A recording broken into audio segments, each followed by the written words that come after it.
Hey, everybody. Welcome back to the Selling Point Podcast. This is Anthony Nix, founder and chief fractional sales manager at Transformative Sales Systems. And today we're doing something a little different. We are going to do a conversation with a gentleman named Jordan Edwards, and he is going to be our guest host for the day. So, Jordan, why don't you take it away? Yeah, Anthony, thank you so much for having me. I'm so excited to be here. I actually run a podcast called Hashtag Clocked In. I've interviewed over 250 plus people, doing over 280 episodes. And I was truly honored when we kind of came to this agreement of like, I heard you were doing this amazing, incredible podcast. And I'm like, they need to learn more about you, Anthony. We got to take you to that next level. So let's kick it off. I'm Jordan Edwards, and yeah, my podcast is Hashtag Clocked In, but that's not where we're here today. We're here for the transformative sales system. So today's guest is going to be Anthony Nix, a former mechanical engineer turned sales leader with nearly 30 years in complex B2B sales, business to business sales. He now helps CEOs build real sales systems through fractional sales management so results don't depend on hope or hustle. So, my first question for you today, Anthony, is at what point in your career did you realize that sales teams don't fail because of their effort? They fail because there's no real accountability. Okay, well, that's actually a really interesting question because I'm what you would have called an accidental salesperson. I started off as working in manufacturing and quality and operations with my schooling in mechanical engineering, and I did that for 10 odd years, and then found myself in a position where I was able to start to do a little bit of sales activity. I got this really weird job where I was a quality manager slash sales engineer. And once I finally got to start doing some of the sales side of that position, I learned I liked it, or I figured that out. Got to do a lot of work. I was down in the Southwest United States, so I was doing a lot of work with the maquiladoras after NAFTA had passed and all of these factories popped up in Mexico. I was doing a lot of work there. And somewhere in there, I decided this is much more interesting to me than, some of the things that I was doing just working inside of a manufacturing facility.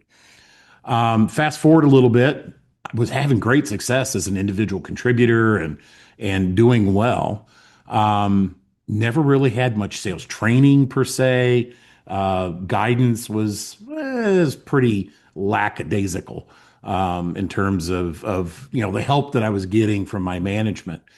But I was still successful, doing really well. Led the teams that I Interesting. was. Yeah. Interesting. And Because there's so many salespeople that sit there and just struggle.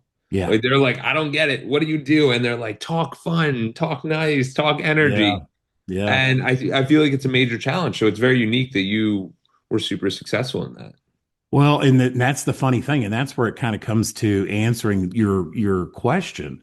Was I was cruising along for probably about 10 years, and selling, doing well. Moved from a few different companies, was always doing well in each of those as I got there. But it wasn't until I don't know, maybe 10 years into it, a light bulb finally went off in my head.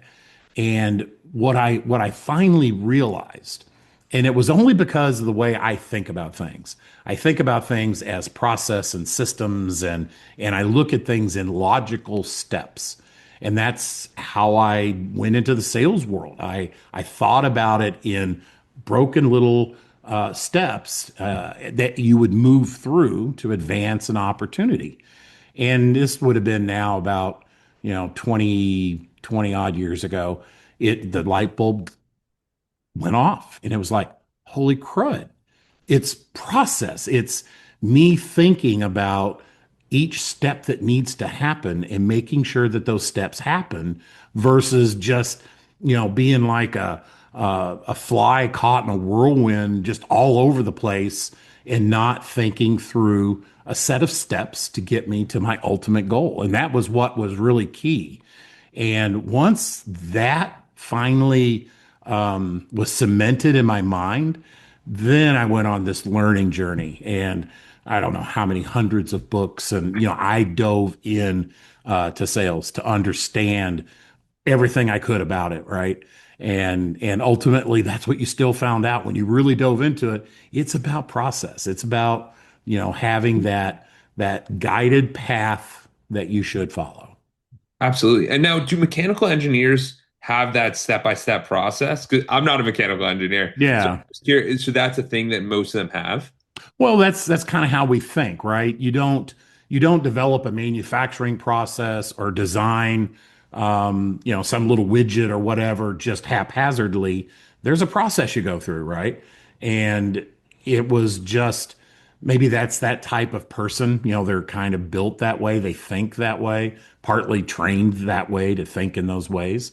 And it was just, I mean, it was really happenstance, right? That the way I thought about things found me in the sales world. And when I applied, I mean, you're always going to go back to what you know, I was going to right? say, I think this is super important for the audience to realize that the skills you have previously still carry in your new role, whether you Yeah, switch a role or change a role or do a different business or do a yeah. different industry. Those skills you have make you unique and allow you to carry on so that you can actually accomplish the goals you want. And a lot of Hmm. us don't realize. So that's why I think Anthony's so awesome because he explains how it slows down, how people don't have to go. It's not all about persuasion. It's not all about wording. There's a lot of process components to it Yeah, where so many leads fall through the cracks. yeah. Oh, a ton. An absolute ton can fall through if you're not running a good, robust process. So yeah, absolutely. So for you, how was that transition from mechanical engineer to sales? Because I can imagine, I know it happened by accident, but I'm saying like, were people around you going like, "What are you doing, man?" Were people like, "I don't get it." Like, you already have a good career. What are you thinking? Like, or is it kind of go hand in hand? I don't really remember too many people, scratching their head saying, "What are you doing?" Mostly probably because there was this level of success that was visible in what I was Yes. doing, right? I moved over into this other area and immediately started, leading the leaderboards, so to speak, and closing deals. It's interesting. The company that this transition happened at was a metal stamping Okay. company. And we made parts for lock hardware companies. So, your doorknobs and your homes and businesses and whatnot. And there was a particular client that my boss had been chasing for 10 years. Oh, wow. Yeah. Well, I landed him.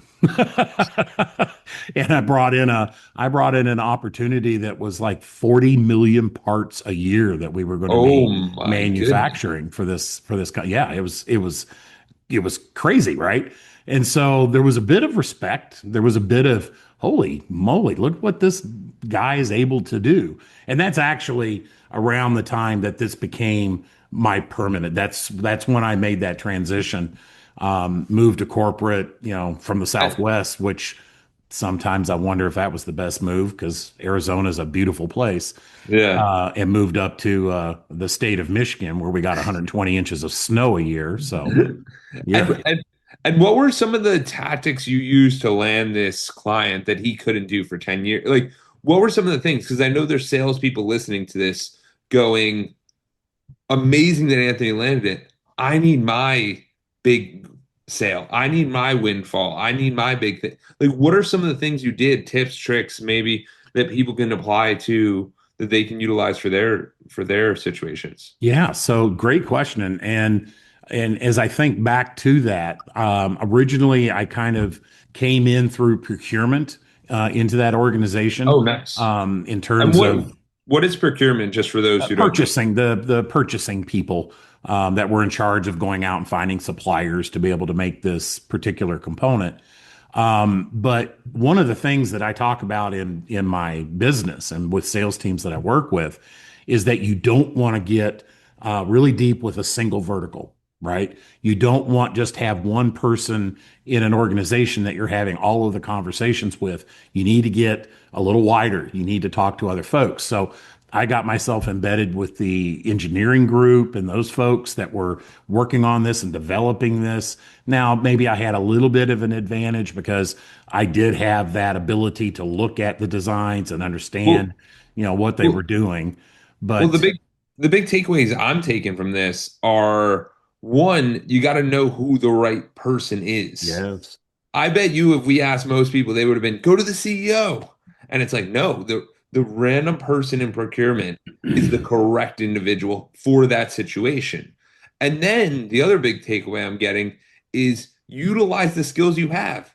If right, Anthony's got a mechanical engineering degree, go talk to the engineers. If you right, got an accounting degree, go talk to the finance people. If you yeah, whatever you can work, whatever angle works, it's everything is your advantage. yeah. And the biggest tip for a lot of people is you don't even have to talk. You just ask questions and these people are interested in you. Like, Yes. Questions are your friend. Questions help lead you down a path that will help you create a solution to a problem that they have. And that's ultimately what sales is, right? It's helping a client or a customer prospect to discover what their honest issue is. Now, sometimes clients, prospects don't truly understand what the problem is, right? Or what's going on. And that's what the questions are for, because you're able to help them tease that out, dig that out, and understand exactly what the real problem is. And then if you have an ability or a solution that will resolve that issue for them, you potentially have a sale, right? now, I just want the audience to realize how much better does that sound than, oh, the car salesman, the grimy salesman. Like it just sounds better because it's really is your mindset on what you think of sales. Some Right. people think sales is terrible. Some think Yes. they're bad people. Some people think sales is like why America's America. You know what I mean? It's a nation of sellers and people who buyers. Like it's just what it Right. is.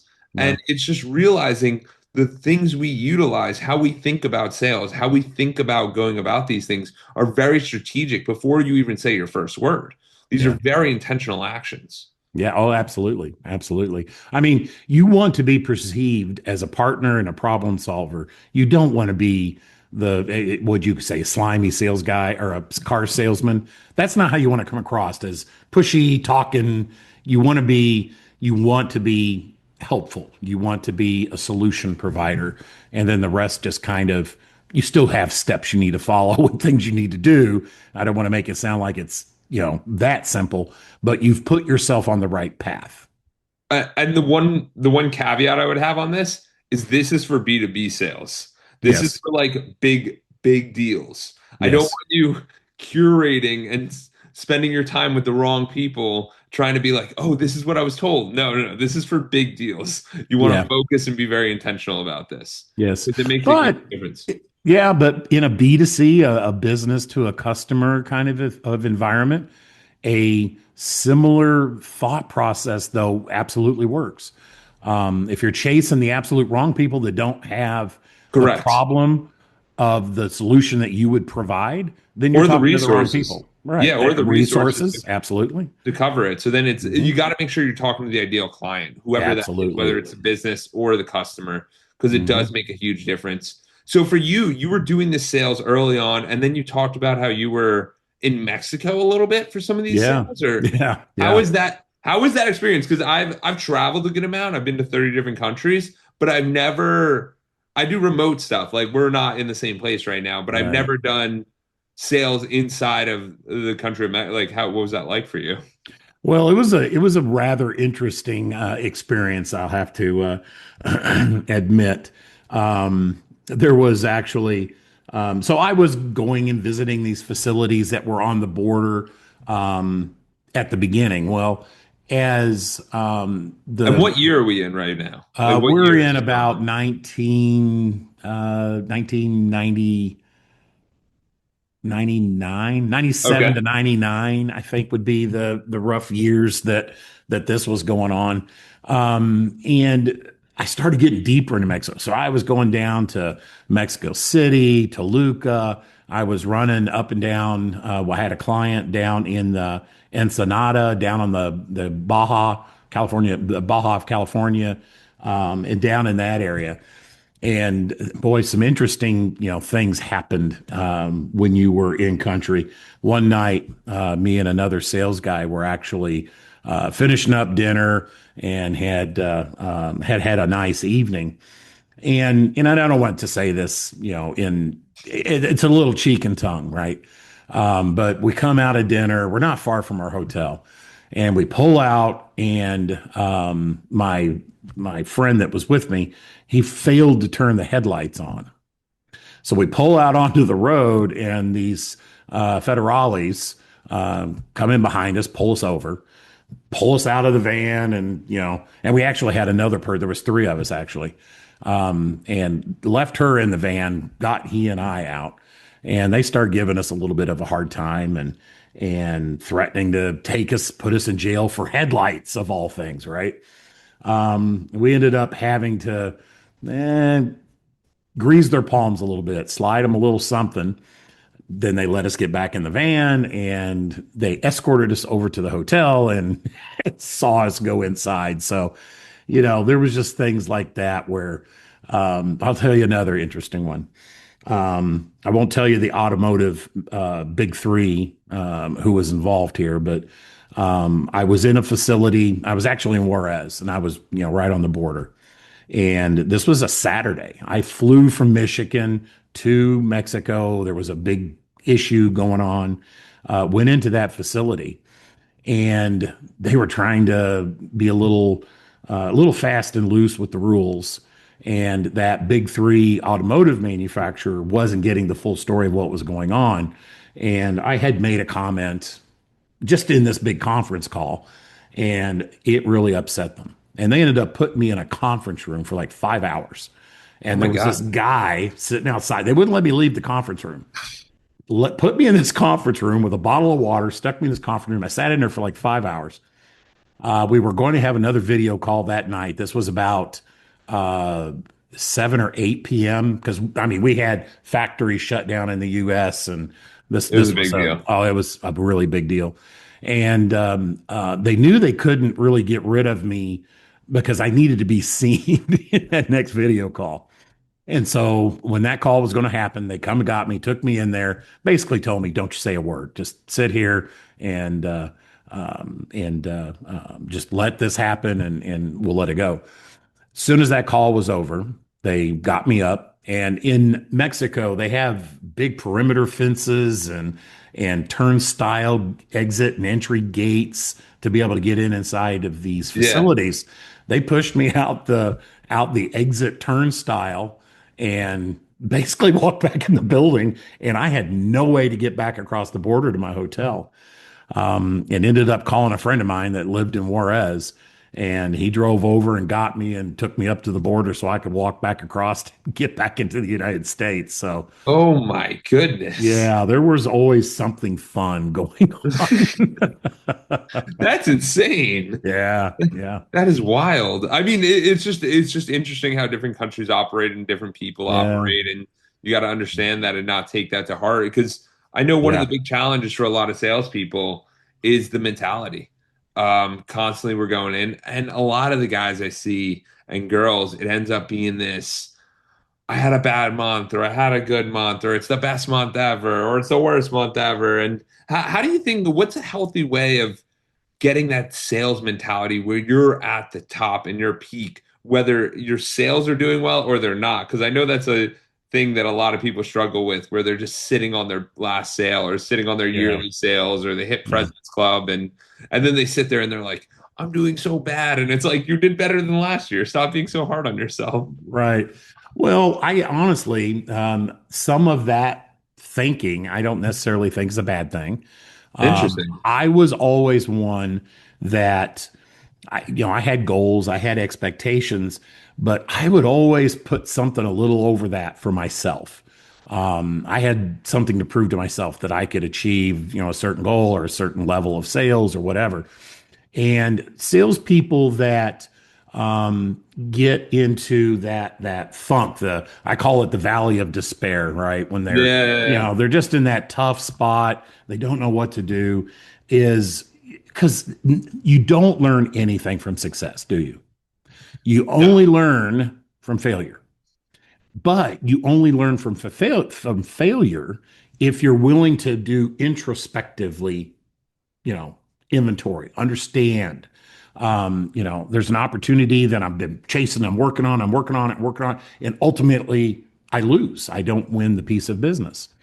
And at the end of those situations, you have to be honest with yourself. Sit back and say, now what happened?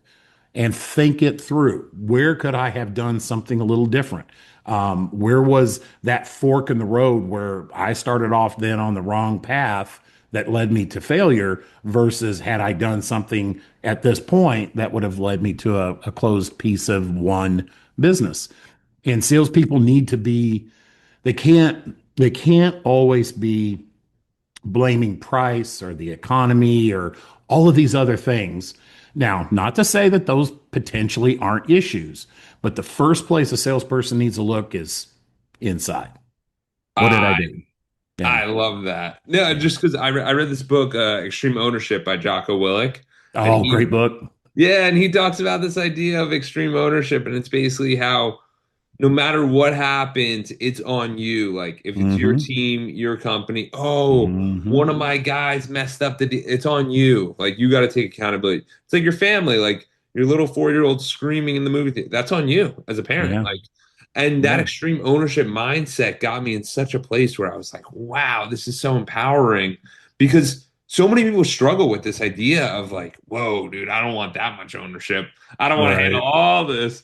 But within even with my coaching experience, with a lot of the things I do with people, we constantly sit there and it's rearranging their thought process. And Mm-hmm. the biggest thing I took away and like kind of learned from was Matthew McConaughey's book Green Lights. He talks about this idea of like winning. What does winning look Mm-hmm. like? And when you're winning, why do you do well or not well? Right. And I just think it's so powerful because It if we can is. take inventory of like what went well, what didn't we like, how can we improve? It's like an AAR. They do it after action review. They do it in the military Yes. a lot. Right. And Right. it's Right. super helpful because then you go, I think it's really good when you say hello with a big smile when you start talking to someone. Yeah. Like it can be anything and everything.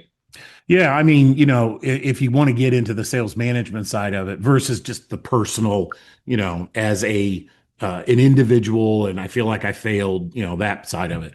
But from a sales management standpoint, when things like that occur, well, one, it probably is sales management's an ultimate issue to begin with because they've missed something, they didn't coach on something, they didn't mentor on something, they weren't paying close enough attention to what was going on to be able to help guide that, right? So that's probably the first place that needs to be looked at. But it's introspection, and same thing for the sales manager, for the salesperson. Let's look and let's understand what it was, and let's forego external. There's not Yeah. external things here.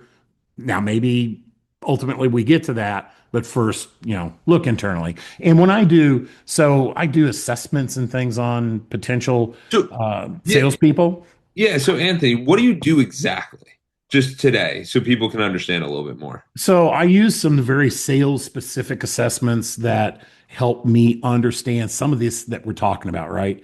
Is a person able, are they rejection proof? Right? And a rejection proof person will look at themselves first, right? They will take that internal inventory and think that through first before they look to the external issues.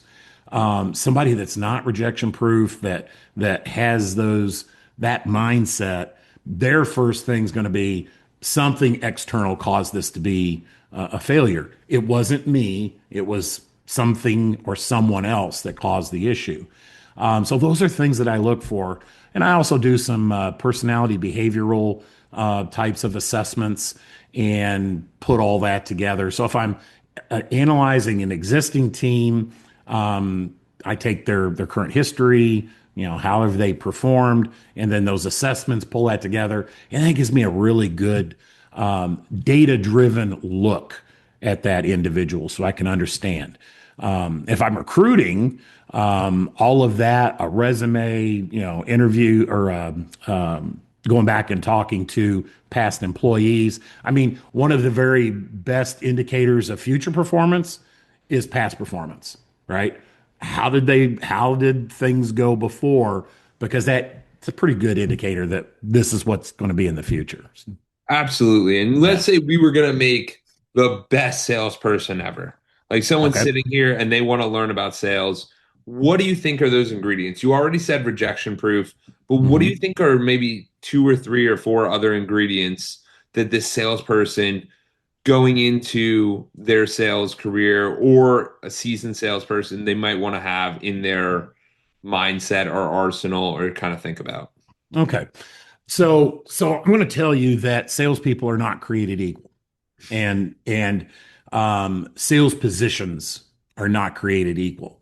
Am I a hunter? Am I an account manager? Am I a customer service rep? Am I, you know, when you take quote unquote sales and you break it down into all of the various positions that you could fill, there's different people that will do well in those positions. So that's why when I do these assessments, I'm looking at personality and behavioral characteristics. A person that is a great customer service rep is probably going to be a horrible hunter and stick them out, having to go find new business. So it's really important to understand how you are made up and then focus on a sales role that fits the way that your brain's wired, the way your heart works, so that you're in the absolute best position for the way you're built, I, for lack of a better way. And this is why Anthony's the best. Like, this is why you bring in transformative sales systems because it's not all the same. Like, No. how many people have you seen? How I have know so many of my friends who are customer service reps. Oh, I got a promotion. I'm an account executive. Oh my God, I got a promotion. Now I'm a hunter. And they're like, I don't even know what to do with myself. Yeah. And it's like, or an even better one, like this is my all-time favorite. Oh, you're so good at sales. We'll make you the sales manager. Like, and it's just this constant, like, yeah, I mean, Oh logically it my. makes sense, but it is not healthy for someone to be so operational when they should be hunting. Yeah. Yeah. I mean, there's two things in that last scenario you just because I see that one all the time, particularly in small and mid-sized businesses. The top producer gets made into the sales manager. And but most of the time they also still carry a quota that they've got to meet, right? Yeah. So you've got the person and say let's say they probably got the promotion because they were the best hunter they had. So there's a profile of that particular person. And now you've stuck them in a managerial position where they've got to mentor and coach and train. There's process and system and things that need to be attended to, watched over, and took care of.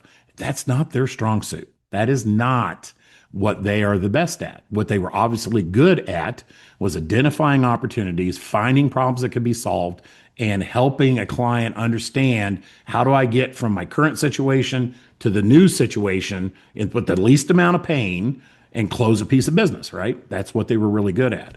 And these poor sales managers promoted into these positions, and I feel bad for them because what they're going to do, so especially the ones that still have a quota to carry, all right, so I've got to manage the sales team or I've got my sales quota to meet. What do you think they're going to focus on? What they're good at. Right.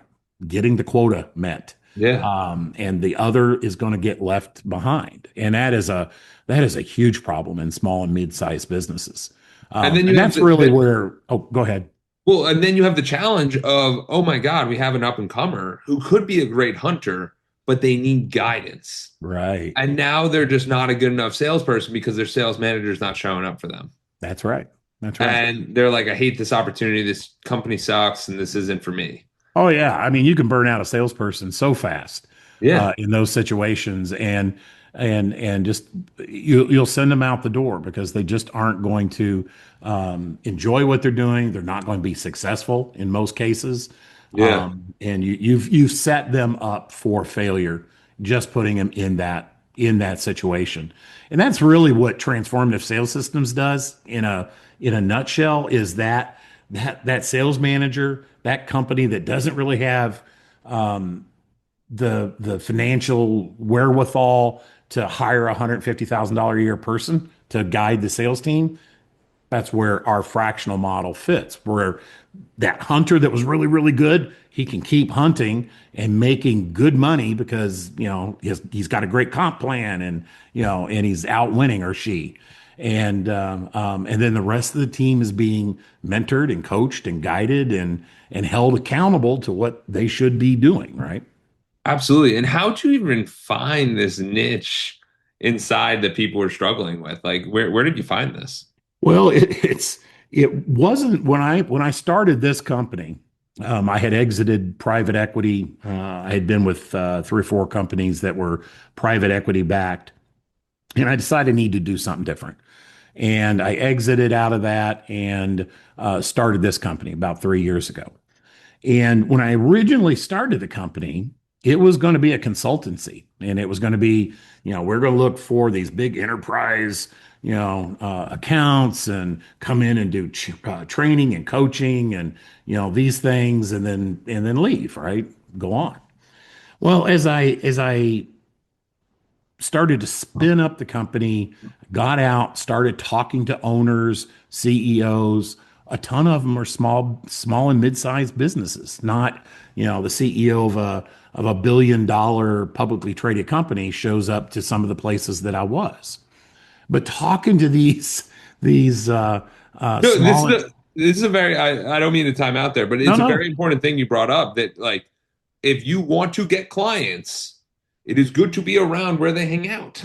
And it is good to yeah, associate with that because that's right, I mean, I just joined a mastermind yesterday with some high level people because I'm trying to get more coaching clients. Like that's right. it is what it is. You got to be around the people and where you can coach them. That's right. I mean, you absolutely have to fish where the fish are, right? But at that point, I didn't realize they were the fish I was looking for. But as I talked to these owners and CEOs, it became painfully obvious to me they needed help, and they didn't really know where to go get it. And what I discovered was a problem. Right? This is kind of a sales process, right? In talking to them, asking questions, learning about them, I discovered a problem, and then created the solution.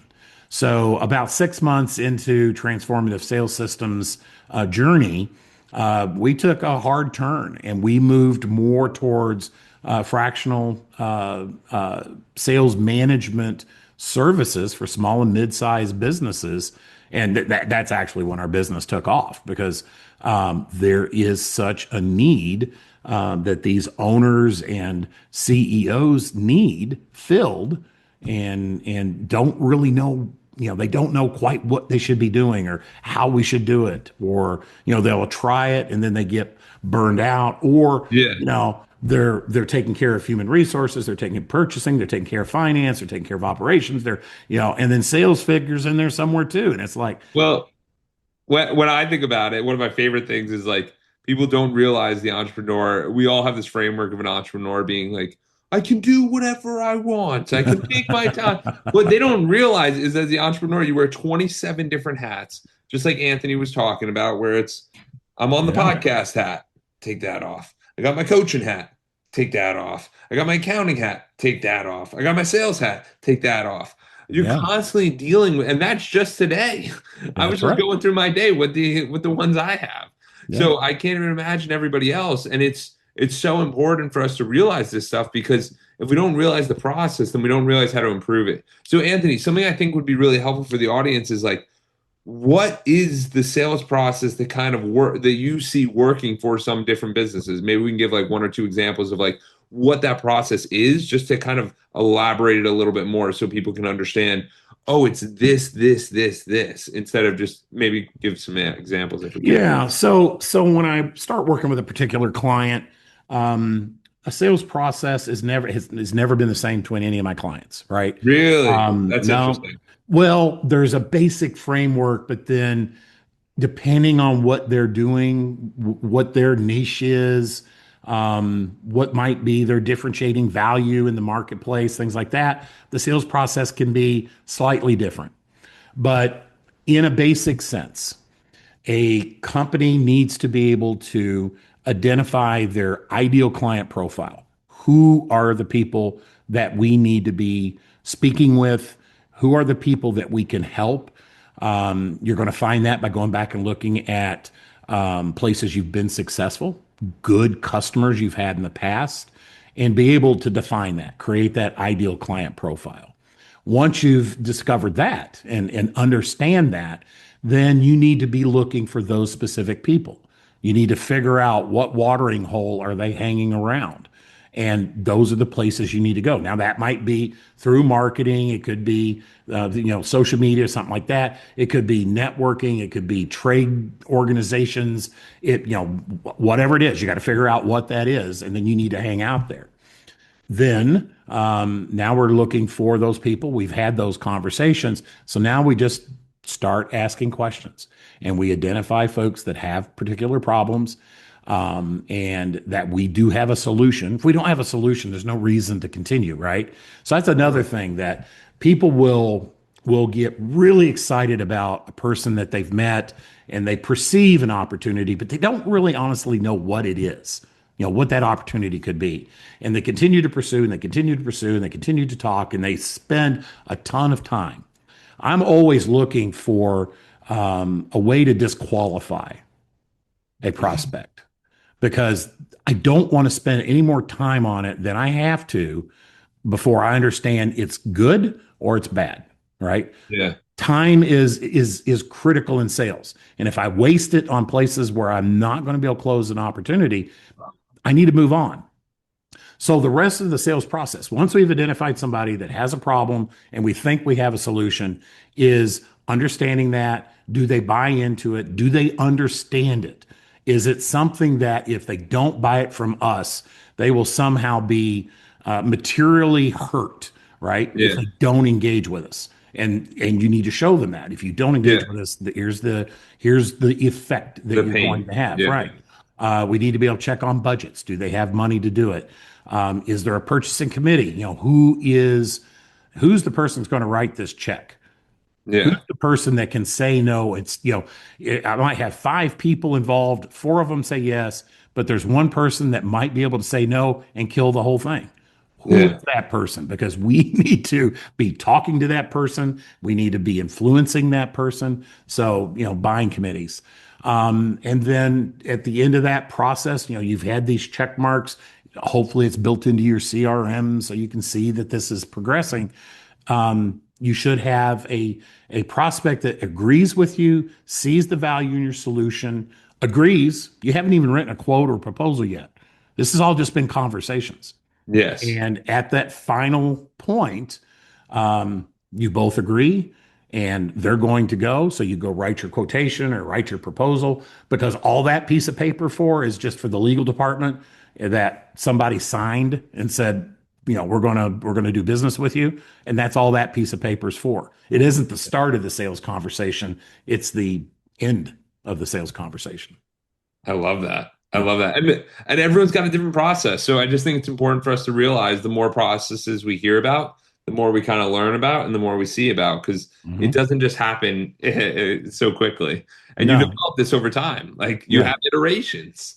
You have many Yes. different changes. It's not going to be so quick. Oh, every quarter with clients I work with, every quarter I reassess the sales process that we're using Yeah. because there may be some new piece of data that comes in that tells me here is a point that is causing problems. Here's a bottleneck that we've seen a number of instances that say this is a problem. All right, well then let's retool the sales process and let's figure out how to get rid of that so that we can increase the velocity of opportunities moving through that pipeline.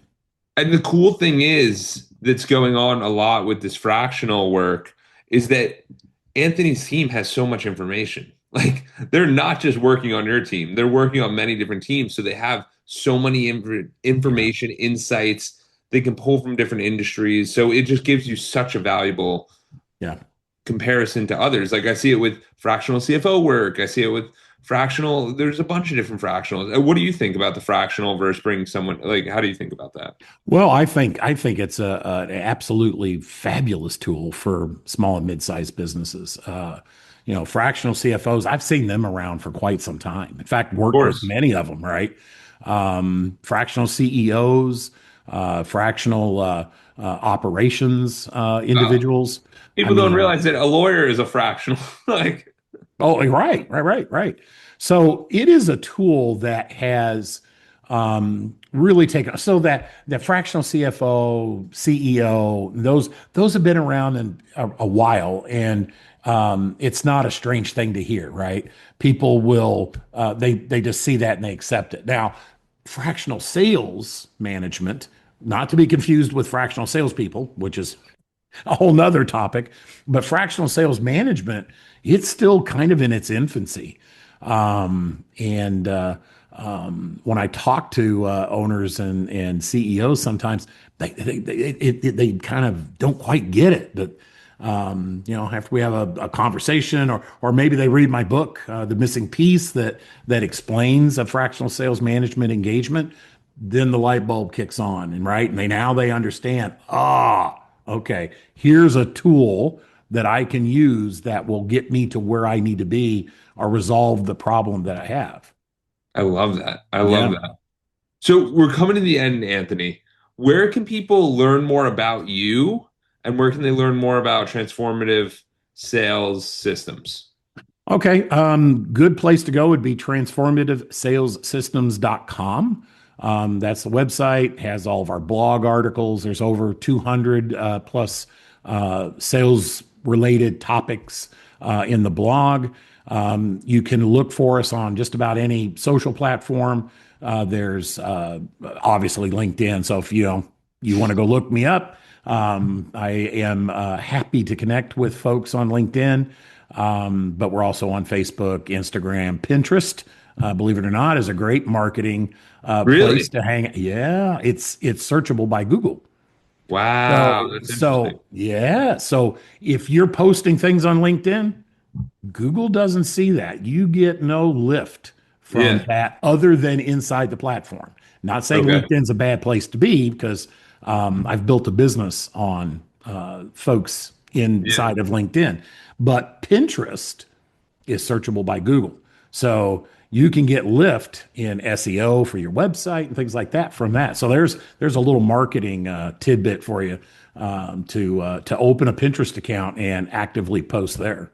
But you can also go to Amazon. You could find this book called The Missing Piece, How Fractional Sales Management Helps Small and Medium Sized Businesses Grow. Maybe another place where you could find a little more information. Awesome. Appreciate it.